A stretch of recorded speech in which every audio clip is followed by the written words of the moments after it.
Stuff I canceled DC movies. This is a story of how we almost had alien ninjas in space with Superman Flyby. Superman Flyby was a script written in the early 2000s by one J.J. Abrams and was a reboot to the Superman movies of yesteryear. In this movie, we saw a young Clark being sent to Earth not because of the destruction of the planet, no, instead it is because of a planetary civil war.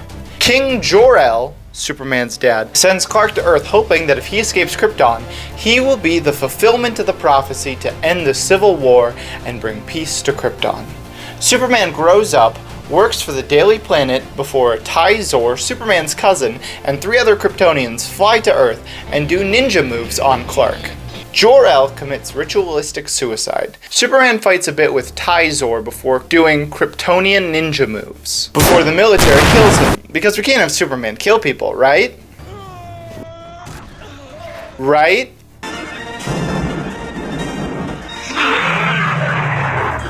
Right?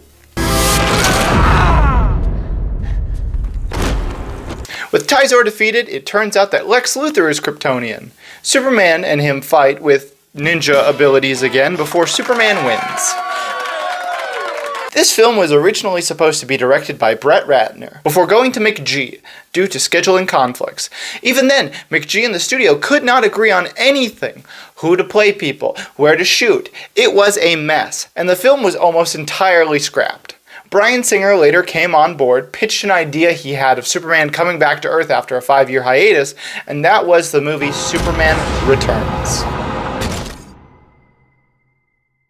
Batgirl was a movie that was made. It was finished. It was made in an effort to vamp up Warner Bros. Streaming selection. HBO Max, formerly HBO Max, formerly HBO Go, formerly HBO Now, decided to make original DC content for the platform. This included a Green Lantern TV show with Finn Wittrock, which was filmed but never released, a Static Shock movie, which was never filmed, a Blue Beetle movie, and a Batgirl movie. After Warner Bros. Found out that you can make way more money releasing films in theaters, they announced Blue Beetle and Batgirl would be theatrically released.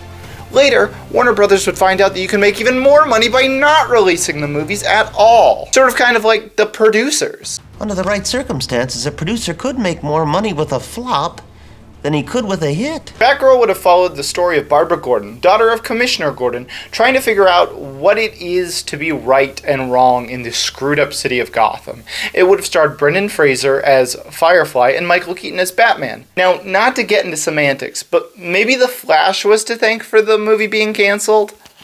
This is purely just speculation on my part, but if the Flash movie was going to reboot the DC universe, and it also had Michael Keaton Batman in it, maybe it was supposed to end with Michael Keaton being the new Batman in the DCEU, and that's why he was Batman in Batgirl, and not Ben Affleck? But because of George Clooney becoming the new Batman in the DCEU, that means that it wouldn't make sense to have Michael Keaton. Am I putting more thought into this than they did? Yeah, probably.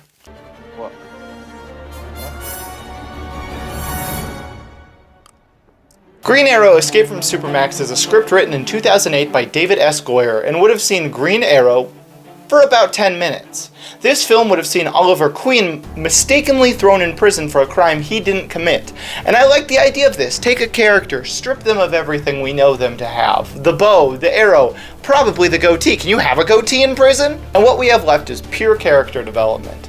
That wasn't even the coolest part, though. The prison that he was thrown into was actually a metahuman prison, meaning normal human Oliver Queen would need to escape from a prison designed to keep metahumans in.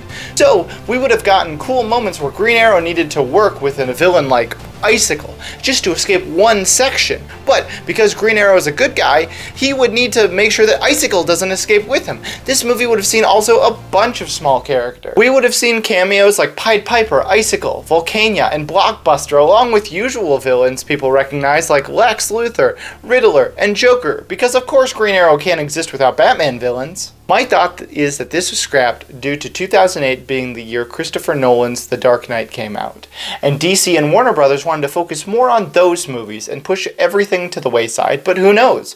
4 years later, they made the show.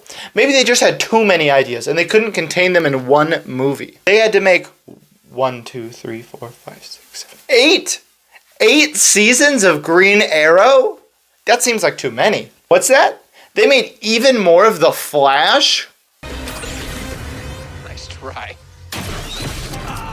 Now I'll admit, the words on this movie are not many, but in a single word: circumscription.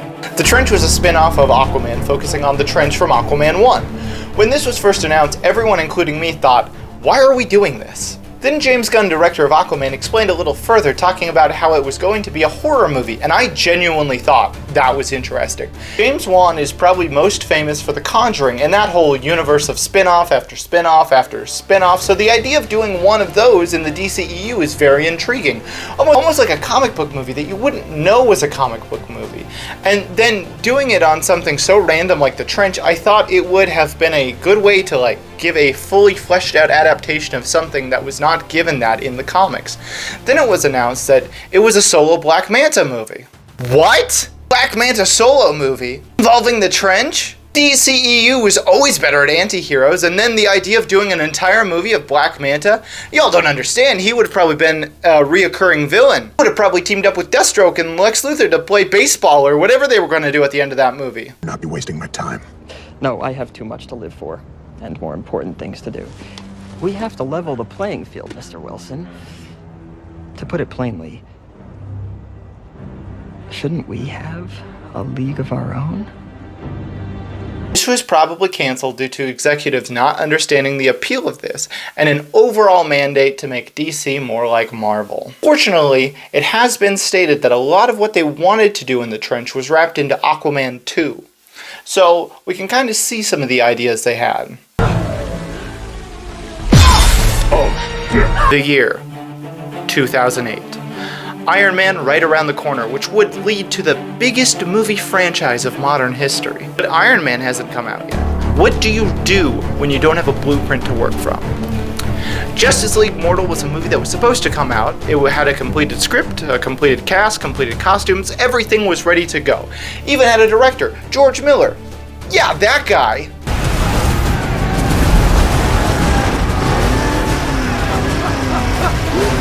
This would have seen the entire Justice League going against Maxwell Lord, which then would lead to a solo movie, so like a reverse Avengers. This movie was all set to begin. Just as filming was supposed to start, the 2007 to 2008 writer's strike began. No one was allowed to work, and if that wasn't bad enough, the location they picked was giving them crap for not having enough Australian actors, even though they had all these guys. This led the filming to be relocated to Vancouver, but by the time production really got going, Warner Brothers axed the film, citing that Christopher Nolan's Batman was just beginning and it was more popular and modern audiences would be confused with too many Batmans. This resulted in the film finally being shut down and Justice League Mortal was no more. Hey, do you know some canceled DC movies that I missed? Maybe that canceled Joker movie, or the other canceled Joker movie, or what about the other canceled Joker movie? Tell me what movie you would like to see in a part 2.